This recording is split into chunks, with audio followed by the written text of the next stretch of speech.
So today is July 28, 2024. We are with Yodona and Gary Pennell, longtime members of the Globe Stake, who are visiting with us as part of this Globe Stake 50th anniversary video series. Brothers and sisters Pennell, thank you for being with us. I'd like to start with asking you inviting you to share a little bit about your backgrounds, and maybe we can start with Sister Pennell. Can you share a little bit about your background, where you grew up, what contact you had with the church, how you became involved and active with the church, and that type of thing? As a child and a young person, I got baptized in Utah, and I think it was Kearns, Utah. And I remember going to the tabernacle, to the Salt Lake Temple grounds, and going into the tabernacle. And they dropped a pin from the back of the room, and we could hear it all the way in the front. And that left an impression on me for years to come. And then as a youth, we moved all the time. A lot of it was in mining camps in the boonies. We had like 8 classes in one room, so we were very isolated. So there was no church activities there. Then when I was in 8th grade, we moved to Globe. And I think we started, well, I'm not sure if the whole family did, but somewhere between my 8th grade and high school, come back to church, probably not all the time, but part of the time, off and on, but never as a family, just as an individual. Then after I graduated, and this was before we were with the Pima stake at that time. And the last thing I can remember as a teen was being in a play, a road show, where we traveled. We put on the show at the Globe building, the old Globe building that's now the cemetery.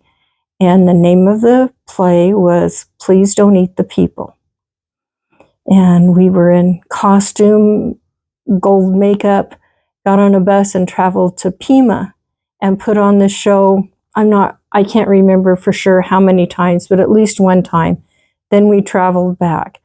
That's about the last memory I have, pretty much, of being in contact with the church, very much at all. I didn't get involved again with the church until after I had my daughter.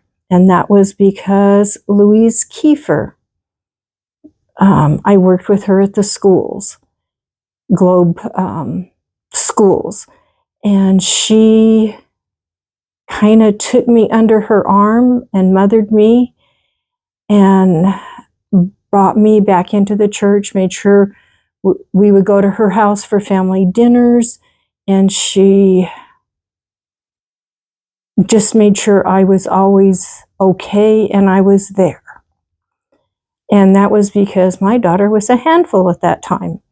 She was about 3. And so I stayed active in the church, and I worked for Occidental Minerals, and they were going to lay off or close down, and I was looking for a different job. And Brother Welch, he was in the stake presidency, and he had called me in and asked me if I would be the young adult representative. And I told him, well, I didn't think I could accept the calling because I was possibly going to take a job in Death Valley. And he told me, he said,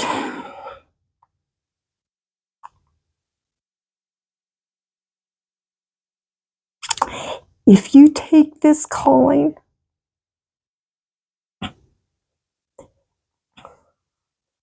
you will have a job. I went ahead and took the calling, and then I was called to city service to work in their data entry area.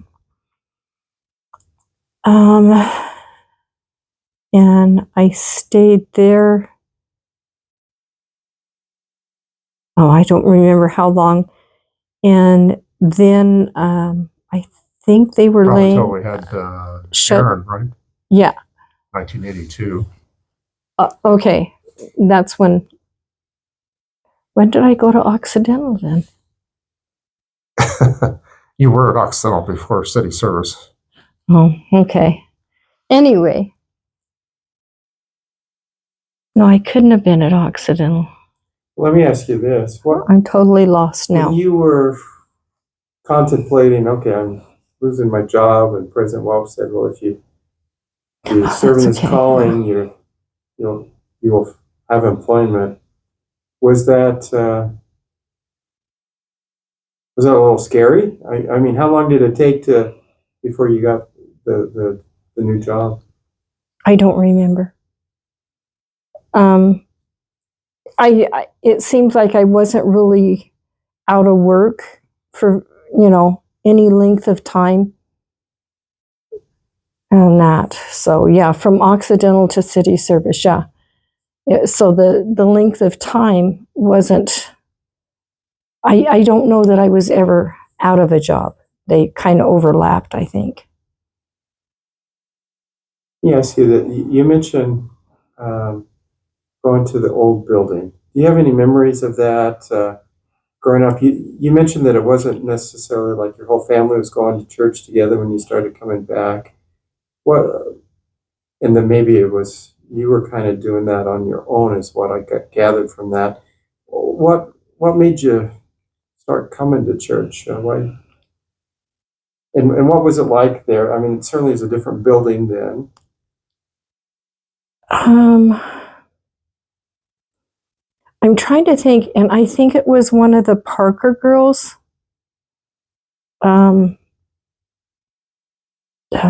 Blissy Parker. It was one of their girls that I think encouraged me, if I can remember right. And I can't remember a whole lot there. The building was really different. The nursery actually had cribs in it. So you'd walk down a hall, and the hall was dark. And then there were rooms on the side, and one of them was a nursery with cribs. And I don't know why that should stand out, but it does. Baby cribs in there. I think well, I know there was a funeral there of one of my friends, Bazzola, Vicky Bazzola. And I was there for that. But other than that, I don't remember a whole lot about it. Small. Let's, Brother Pennell, why don't we go to you and let you share about your background and maybe take us up to right about the time you met Sister Pennell, and then we'll switch back to her, and she can. Yeah, we'll merge We'll in let there. her have the story on how that worked. Okay, so I was born in Lancaster County, Pennsylvania, and lived on a farm there for 6 years. It was kind of a small farm. I mean, we had mostly cows. My dad delivered fuel oil to the various farms and things during that time. Because my dad, because my dad had bad hay fever and I had problems with asthma and allergies, our family doctor said it was probably best if we moved to a drier climate, which at that time, I guess it was send your sinuses to Arizona, or maybe it was a little bit before that. He said that would be the best place for us to live. So in 1961, we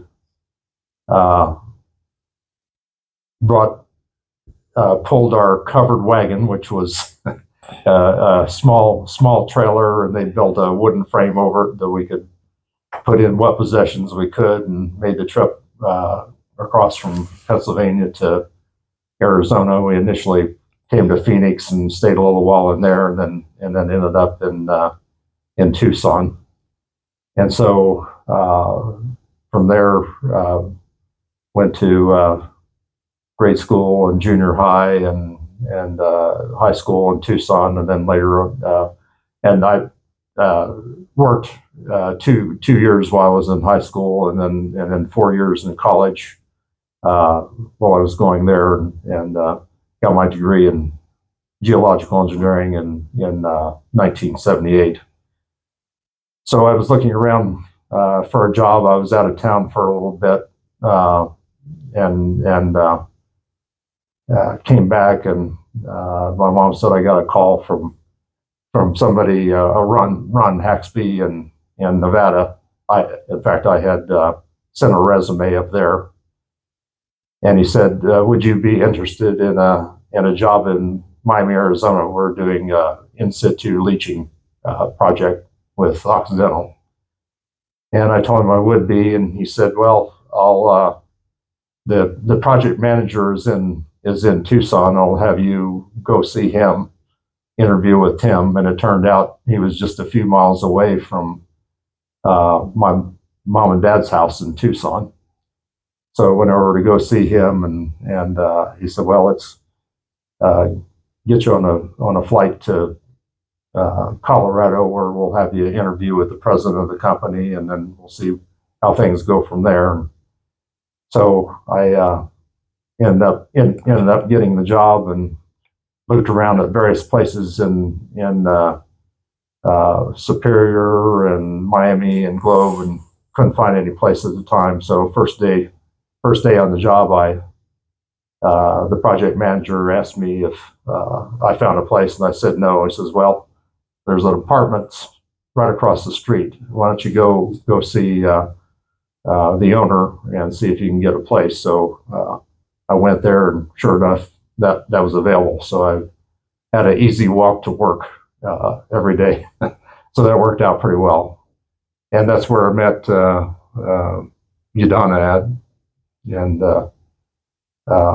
although we didn't really do a whole lot of things together, other than you were doing data entry, and since I had some computer experience, I got involved some with that. And then we had another consultant that came in to look at putting together a model for what we were going to be doing. So I worked with him.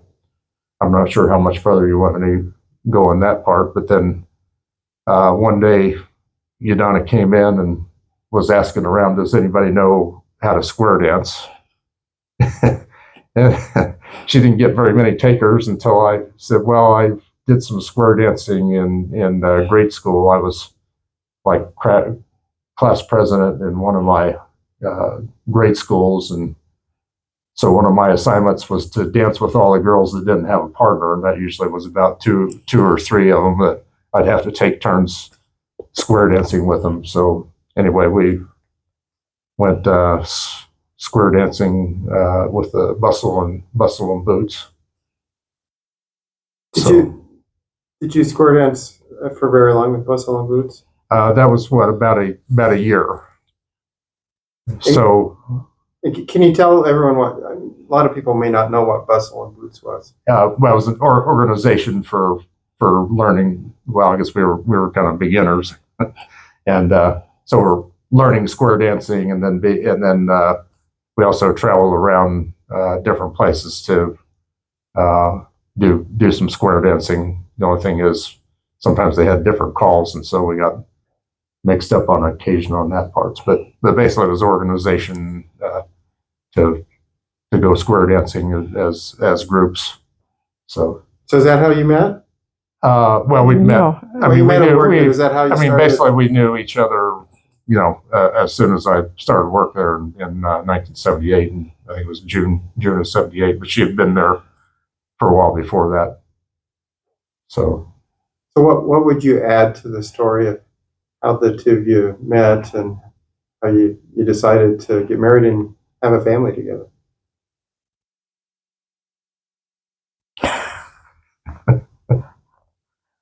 Well, that's about the time too. Gary said, we were dancing together for about a year, and that's when the job was getting ready to close down, and I was thinking about going to Death Valley, and I kind of looked at him and I says, "Well, is this going anywhere?" So I guess, was the aggressive one in that, and I guess. yeah. So then I popped the question. Well, what about if we get married? So will I stay? Well, it looks like it worked out pretty well. yes.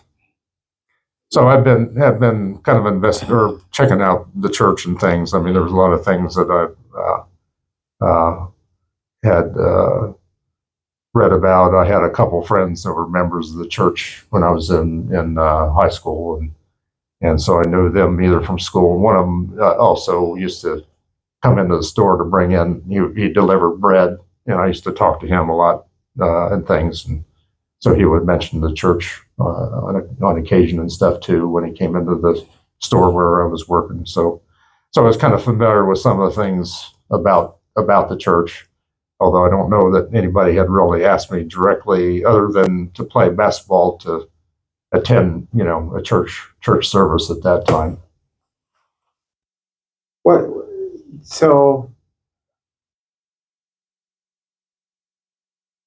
So what were your first contacts with the church? Was it with these people that you knew in Tucson? Or? So yeah, but not as much as I think up here. We had at the time we had a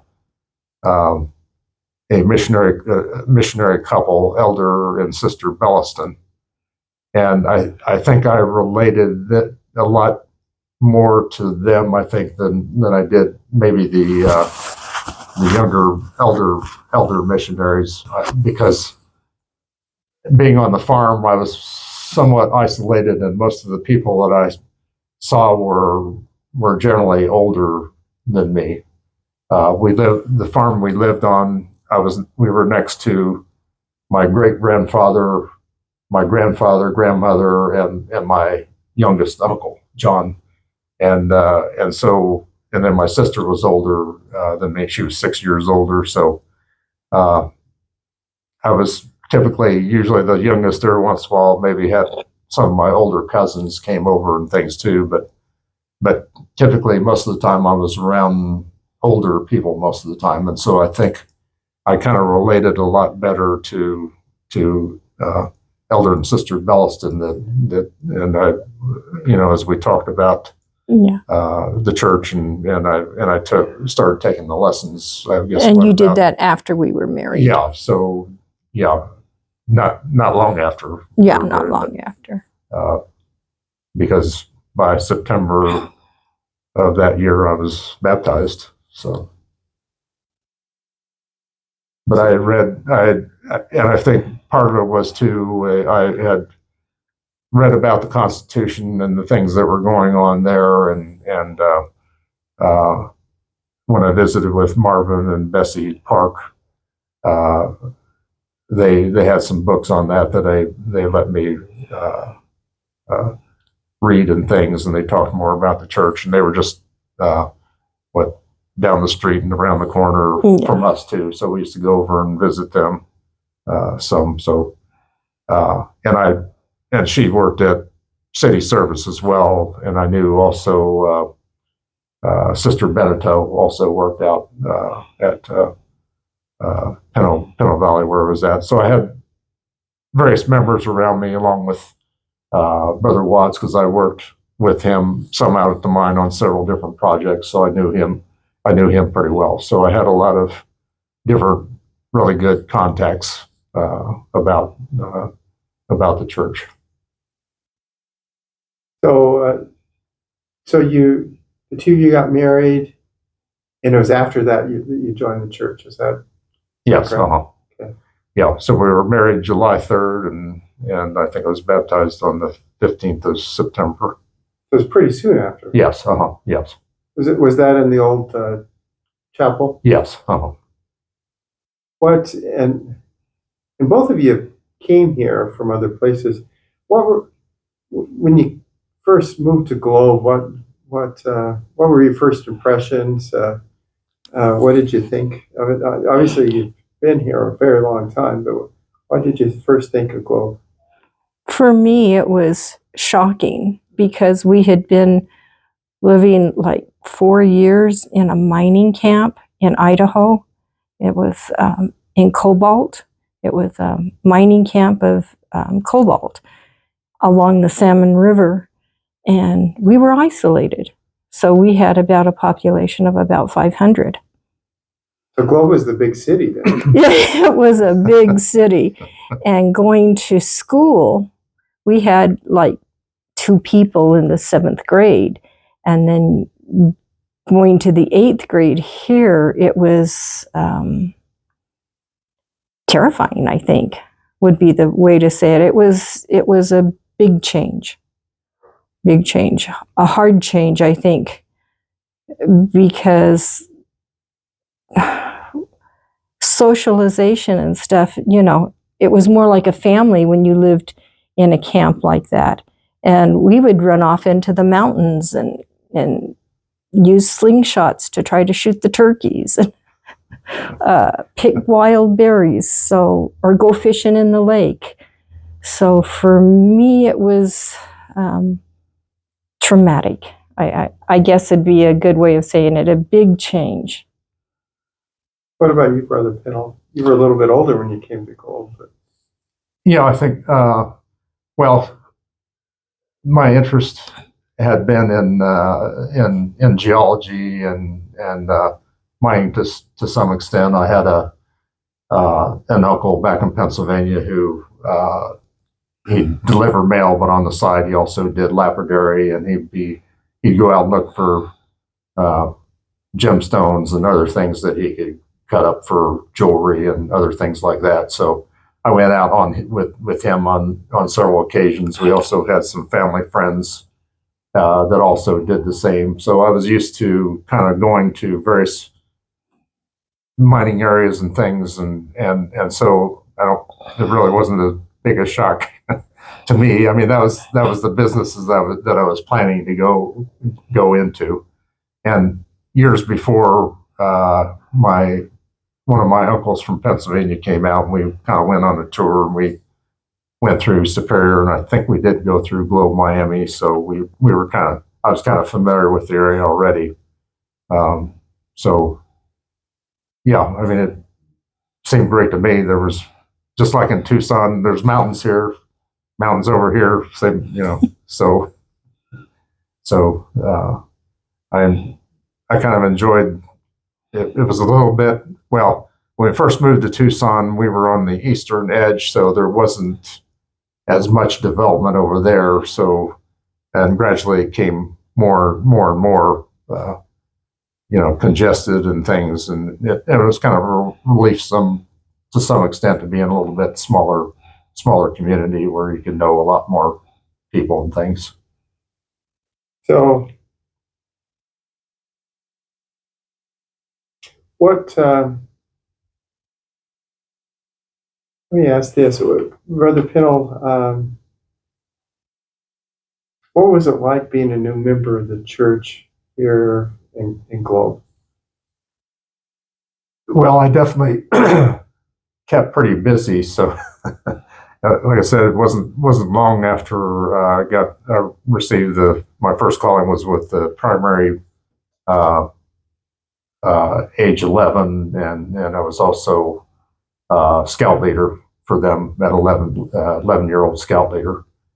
So one of the things that I never really got into scouting too much, other than my grandmother used to send me Boy's Life, and I used to read, some of the articles and things in there. So I was never a Boy Scout, but I also had several of the boys that I had that were scouts also had asthma like I did, and I know several times I invited them to go out camping or other things, and their mother said, "Well, we're not sure that they should be going out," until I talk to them and tell them, "Hey, I've got asthma too.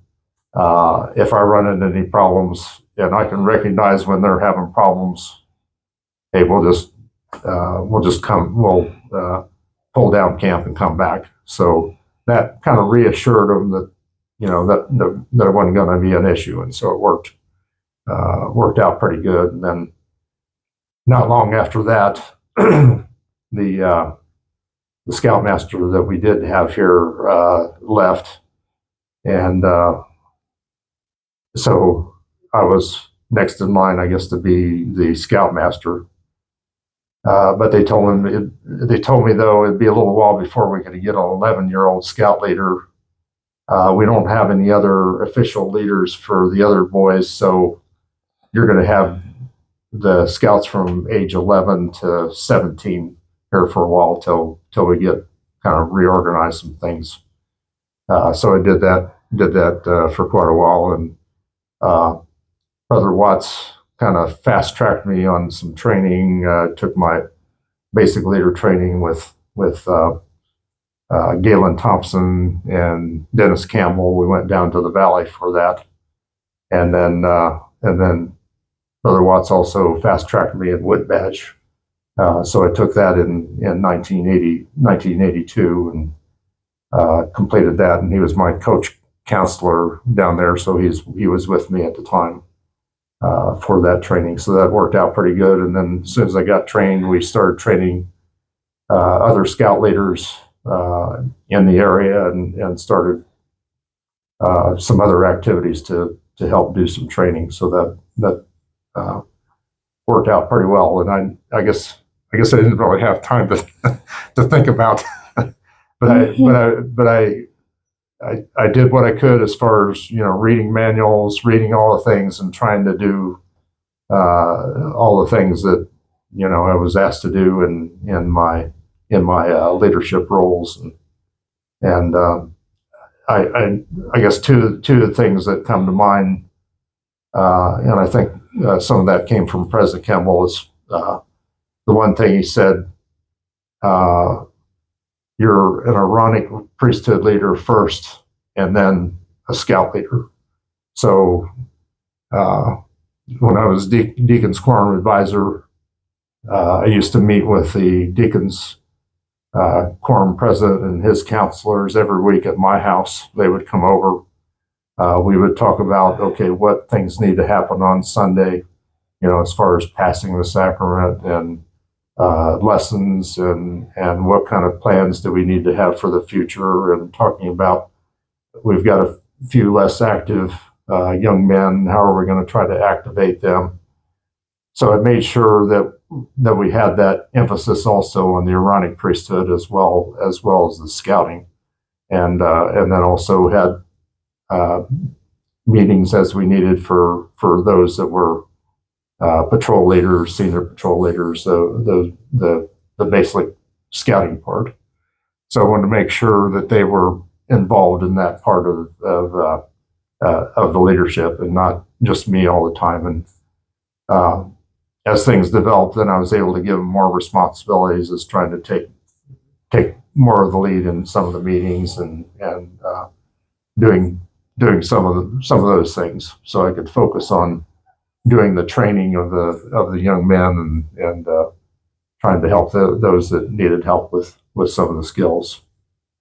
Now, just speaking of scouting, you did an awful lot of service in scouting. You were awarded Silver Beaver, which is the the is the highest. Oh, I always get confused on whether it's a council level award that has to be approved by the National Scouts or whether it's a national award. But it's basically the highest adult service award that you can get within a council. Any other any other thoughts about scouting and different experiences you had? I know before we actually started the tape, you mentioned High on the Mountaintop. Yeah, there was quite a bit to get. We had different activities and different things that we had to prepare for. So we had several campouts just to get ready for the High on the Mountaintop because they were anticipating about, I think it was close to 5,000 or over 5,000 adults, scouts, various leaders, and we also had general authorities up there. So we had, for example, Elder Von Featherstone came by our camp, and Dennis Campbell and I were in there, and we got to talk to him for a while. And I think there was several other general authorities that came by and things. So, and where was High on the Mountaintop? That was in Flagstaff. So I think one of the stories that I've heard the most that have come out of there from various leaders was at the area that we were in was well forested, but it was also fairly dry at that time because it was in July, and so after a little bit, it was getting pretty dirty and dusty, and we had heard word that there was a major rainstorm, thunderstorm and rainstorm that was coming through, and it was approaching us. And the general authorities told us before we go to bed that night to pray that the storm would not disrupt our camp because it could have been a major catastrophe if we would have got the full effects of the rainstorm. So that night, I heard a few sprinkles on the tent, and I thought, well, it's coming. But that was about all it was a few sprinkles. But apparently, what had happened is the storm, as it got to our camp, it spread out around our camp and then reformed on the other side of our camp. So we took that as a great inspiration from our leaders to pray about that and the faithfulness of the leaders and the scouts that were in camp. Sister Pennell, before we started the tape, I think you mentioned High on the Mountaintop. What were your thoughts about Brother Pennell going off to High on the Mountaintop, and what are your thoughts about it now? I wasn't very happy. I was, 7.5 months pregnant, and and I had been having trouble that whole time, off and on, thinking that the baby was going to come early and different things. And I said, well, what am I going to do if you're up there and I have to go to the hospital and you're not going to be here? And so I wasn't happy with it. I finally did just say, okay, well, we're just not going to have this baby until you get back then. And it worked out okay, but it just was one of those times that I thought that he was getting pulled away when I needed him the most. It actually turns out I needed him to be up there to learn and to get the inspiration he needed to come back and better help our family get through the things that we needed to get through. But I did, under direction of President Flake, give her a blessing before I left. So yes, he said. So that was kind of interesting too, because I had talked when I was talking to when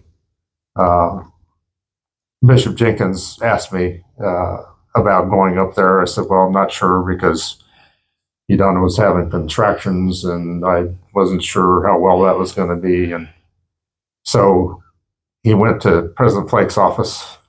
President Flake immediately came into the office with me and Bishop Jenkins and said, "You need to go. You have to go." And went on for a little while and then said, "But make sure you give your wife a blessing before you go." So anyway, I followed his counsel. So anyway, Did you give things her a worked out. blessing? Yes. Now, I don't know if this is connected with the same child or not. Before we started the video, you also talked about getting locked into the temple and something about having contractions in the temple. Sister Pennell, can you tell us about that? It's the same child. Troublemaker. It was our first time through the temple. And I don't remember what part it was, but we had gotten through it, and I was having contractions during the ceremonies and stuff. And so it was my grandmother who went through the temple with us, who was a temple worker. She says, "Well, let's go down to the kitchen and just kind of get something to eat or get something to drink and kind of rest." Well, when we got down there, there were no workers. It was closed. But she says, "Let's just sit here. It's quiet and just breathe." So we sat there. I don't know how long and that, but we sat there for a while and everything kind of calmed down. And we got up to leave and there was nobody in the temple. And the doors were locked. And if you've ever been in the temple, the phones are on a special thing. So if you pick up the phone, if you don't know the numbers to dial out, you can't even call anybody. And we didn't want to, do too much because we didn't want to set off alarms. And so we kept dialing, I think, different numbers on the phone. And finally somebody came and let us out. And you were having contractions at the same time? Yes. So they calmed down, though. So you obviously didn't have your baby in the temple, but you could have given a whole new meaning to being born in the covenant. Yes. Yes. Well, we had Enchanter there too. Yes. She was part of the sealing. Yeah. And she's your daughter, right? Yeah. Our daughter. So your daughter but I adopted her too. Right. So. She's our daughter. Okay. You were here when the building was built and dedicated. Any stories about that? Anything that you remember that you'd like to share?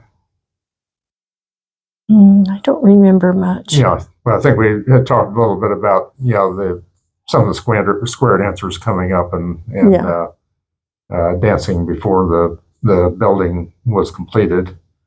Were the two of you still square dancing then, or say it again? When the square dancers came and danced while the building was being built, were you part of the square dance club? I don't know that we did square dancing. No, at that time, but now I know one of the things that happened shortly after the building was, I think,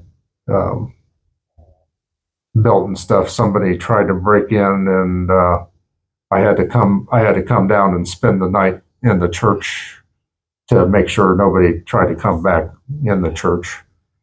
It was back in the gym.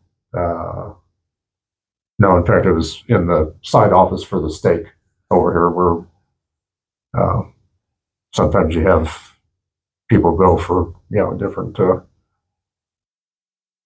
things. Where they say, I don't know if the priests. I know some of the young men meet in there on Sundays, but.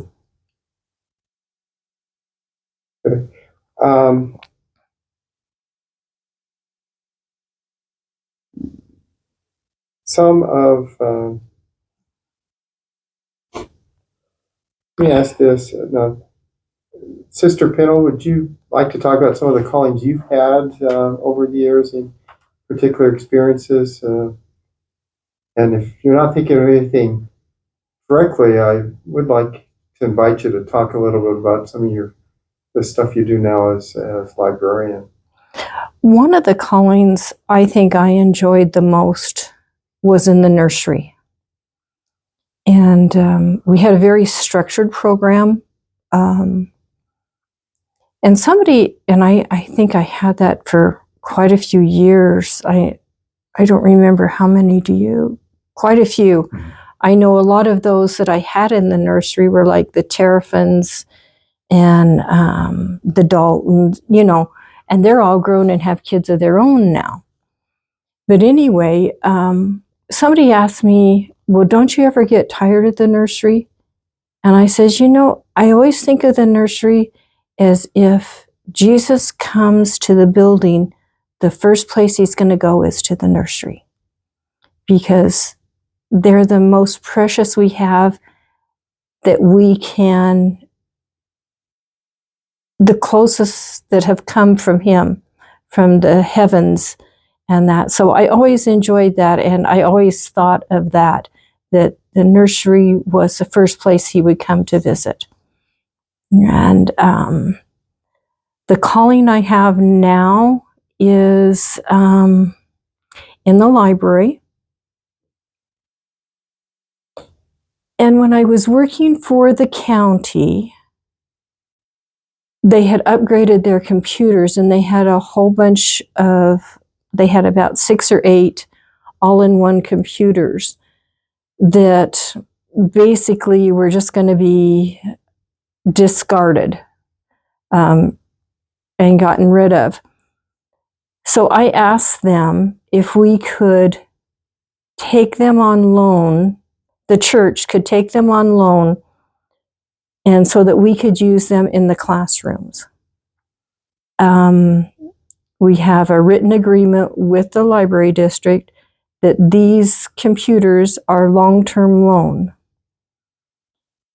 And with that, now it came the thought that we put these in each of our classrooms. That's about the time COVID hit, I think, or just before COVID. And so each one of I started with the PowerPoints, taking the lessons and putting them in PowerPoint so that the teachers would have the scriptures and the pictures and everything they needed, so that it was easier for the teachers. And it kind of involved, then we did music on there. Then we went to the young men, young women's. So we have primary, young men, young women. And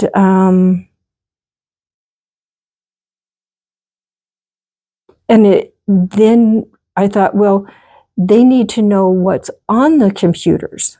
So did some research on that. And now the teachers get a PowerPoint slide prior to them coming to church on Sunday, so they will know what's on the computers, because there's so much on there now that you can't get through everything. Our manuals are just, and I don't know what the teachers are going to teach. And you set this up every Sunday, right? Yes, for both wards. And, yes, both wards. It's not just one ward. No. Well, because the time lapse, if we're first ward, then the computers are already set up for the second ward, and then second ward has been taking it and putting them up. So yes, we do it for both wards. And not just both wards. With it being able to go out on OneDrive, it also goes out to less active families. We've sent it to less active families that have children and adults. Kimball Hansen has got it the whole time he's been in Japan, because he was in young men's. I have a friend in Safford that gets it, and it's shareable. You can share the link with anybody. And so it's also opened up doors for other uses. And then we've started the children's program, or the children's program. I guess it's a program that they can color on during sacrament meetings, that try to do based on the lesson. I've had 2 or 3 comments from people that they said it has made such a difference in the sacrament meeting for them, that the kids can sit there and they're listening, but they're also doing something. And so that's kind of where we are with that. Now, as far as different callings and service, the two of you have served as state missionaries together. Yes. And before we started the tape, you described that as fun times. What's do you want to give some explanation? We had the missionaries at our house a lot on P-Day. And So you might mention a couple things too about, so we had a young man that his family left, and he wanted to be able to finish up high school and go 1 year to Safford or EAC. Thatcher before he went on his mission. So he ended up staying with us for what, almost 2 years, right? I don't remember. Yeah, I know he was there, but I don't remember. We also had 2 sister missionaries that they were short. They didn't have a place for them to stay, and they stayed with us for several months. 2 with us, and we had the mission president coming up, and and lots of missionaries coming over, and one of the things, it made it real easy to give them assignments and put them to work because we could go through the ward list and kind of, we went through kind of a priority of people that were some that more receptive, some maybe a little less receptive, but you could still go over and visit. So we made sure that they were busy, keeping busy, and of course we went out on occasion, with them when they were giving discussions, or we also gave lessons to several of the ones that were getting ready to get, the children that were getting ready to get baptized, because their family was less active, but they wanted to have them get baptized. And so we did all kinds of things in there. We had a sister that came back to church, was wanting to get back to active and go to the temple. So Brother Taylor and I were going over there and visiting with her, and managed to get her through the temple before she passed away. Worked with several other sisters, getting them active and to the temple before they passed away. So, and we crossed boundaries too. Sometimes we went over to some of the other wards to work with various people. So that also made it kind of interesting too. Sometimes the fun things I think of with the missionaries is the 3-wheelers. 3-wheelers.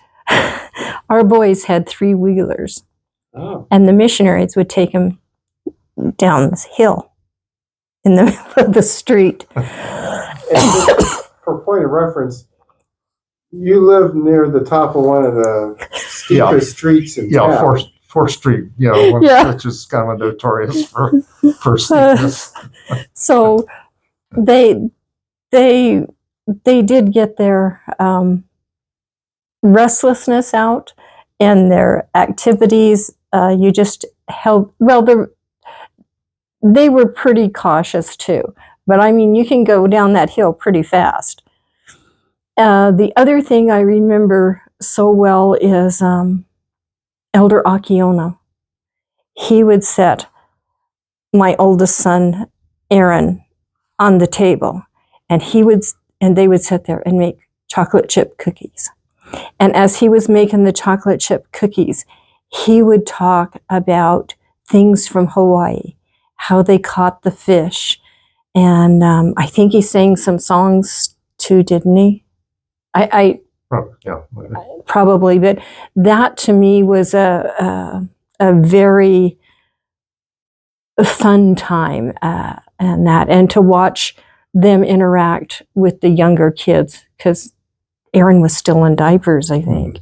Yeah, he was pretty little, but he would sit there and he would be just, and Elder Akiano was a big missionary, right? Yeah, big Hawaiian missionary. And so to see him with this little tiny, it was just a neat time. The other thing I remember with missionaries is when my son Matthew was a missionary in Caracas, Venezuela. I had got somehow connected with a mother over in Venezuela that had a child on a mission. And we got to talking back and forth. And somehow we got into the process of finding clothes for missionaries. She says, we have missionaries that can't get clothes. They'll go on missions, but we don't have clothes. So I started hitting the secondhand stores, and I was finding suits for like $10. Nice suits. So we were getting a lot of suits and stuff over to Venezuela because she worked at the college, so they went through the mail system pretty good. Now, if I was to send a pair of shoes to Matthew, I would have to send them in separate mailing items at different times because they would take the shoes. And so they would never get there. But we did this through the college, and we got missionaries there. We got the clothes. I don't know how many missionaries actually went out on the mission at the time, but I know for Christmas, each missionary in their rooms got pictures of Jesus. We were able to send the 8x10s and have them framed, and they could have that in their room because they did not have any of that. And then our missionaries were pulled from Venezuela. Ask this while we're still talking about service. You've been involved a lot with family history and genealogy research. Anything you want to add about that? Oh, it has been marvelous to see the doors and windows open, because I thought, well, I'm the only one, one of the generations that I'm a pioneer. And as the progress of the technology advanced, I am not a pioneer. I'm related to Porter Rockwell, who was the bodyguard for Joseph Smith. I'm right there. I have such a connection that is valuable. Also related to Pocahontas. History, it's just opened so many doors, because I remember sitting down years back trying to find the lineage through the Native American and just hitting door after door after door. So if you've hit those doors, get back online and start doing the family history, because things have opened up. The indexing is changed so much. Now, you've been very active in indexing as well. And of course, that is changing a lot with AI and things like that. Right. Brother Pennell, I think for years now, you've kind of led the state's efforts on indexing and family history, that type of thing. Anything you want to say about that? Yeah, so I've been involved in indexing for over 10 years now. and I know I have well over 10,000 names that I've entered information for. Just about every year we would have either a worldwide project that I would try to get other people in the stake involved in, and several years back ago, they said, okay, we're going to leave it up to the stakes to come up with their own projects, and then we had several. One of them was involving around Memorial Day, and at times like that, we would have them work on military records because they were fairly simple to work on, and so we would kind of devote it for that particular theme. Then we also took on several years ago working on the 1950 census. So we had a group that was working on that, and I think we got in, I think it was well over 5,000 names on that. But that one was more involved because there was a whole lot more information from the census on that. But one of the things that they were able to do a little bit differently this time was to have artificial intelligence do some of the work for it, and then we would check it. They did find a few bugs later, and we had to work those things out. But we would work generally state by state. So generally, I think for the most part, we started with Utah because that's where the most records were, and then worked our way around that, and kind of worked our way from the west to the east. So I was able to index some of my relatives and ancestors in that. So it was kind of exciting to be able to work, to see the effort the church was making and trying to make it easier to do some of the indexing. So that was a big leap forward, and I think they partnered with one of the outfits to be able to put that together. But that was one of the projects that I enjoyed working on, and I think we accomplished quite a bit on that. And I still go in there and check things from that because I still find some ancestors and things that I didn't realize where they were at the time, because I had an uncle that was away in a different location in Pennsylvania that was staying with somebody else because he was helping that family in farming. So I found out a little bit more about him as far as what he was doing, when he was younger. But that was a pretty good project. But I worked on a variety of projects along with military records from World War II, World War I, Revolutionary War. Did some things from Native Americans, Philippines, Eastern Europe, or people from Eastern Europe. And I'm probably one of the few people that can say I did indexing for Dalmatian. So it was not Dalmatian the dog. It was Dalmatian. He was born in Dalmatia. So anyway, and of course lots of birth records, death records, obituaries. I did quite a few of those. Did not index any of their pets and everything. I get these indexes that had all their family pets listed, along with their 50 plus relatives. but anyway, it was kind of a good experience to kind of learn more about, and there were some interesting articles too, some interesting obituaries, some famous people or people that were involved in some things that were kind of did some interesting things in their life. Well, before we end the video, I want to do two things. I want to give you an opportunity, if something has come up in your mind while we've been doing the video, to add anything else, and I'd also like to invite both of you to leave with a brief testimony.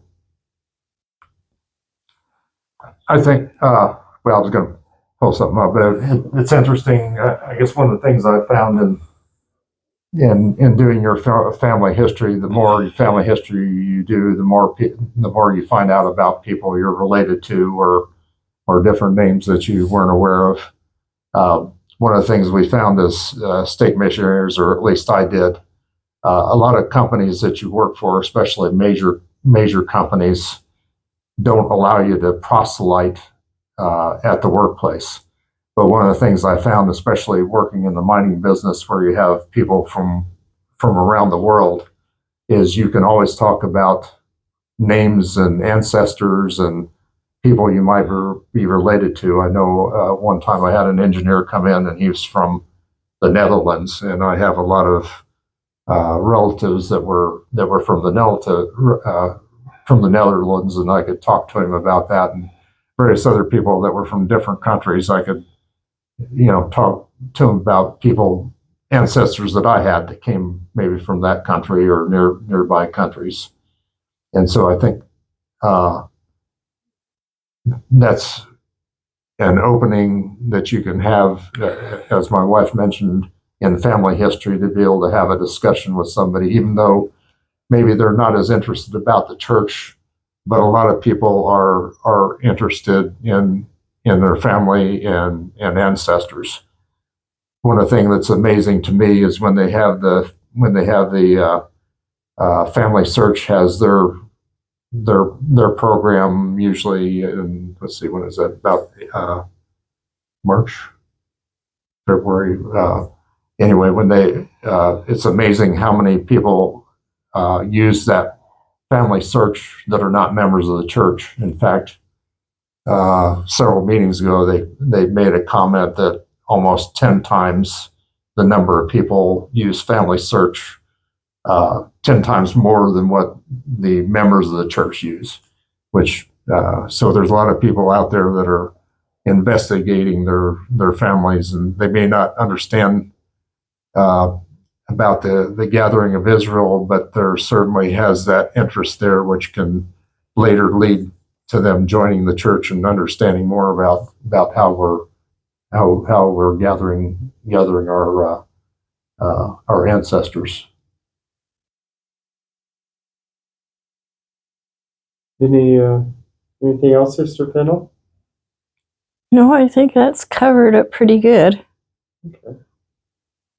Brother Pennell, anything else? I think that's pretty much it. Again, I know our family has been, we were Baptists, and we had a lot of different religions in various families. Of course, we had ancestors that were, and probably still have some family that are Quakers, and although we lived amongst the Mennonites and Amish, I mean, I don't know that we had any actual family members within there, but there was pretty diverse number of religions where I lived at, and but everybody seemed to be able to get along fairly well. But it was always interesting to me how people can join together, particularly the Amish, where you can build a barn in a day, and I've seen that happen before. If there's that willingness to be able to work together. Wow. Well, thank you to both of you for sharing some of your stories with us.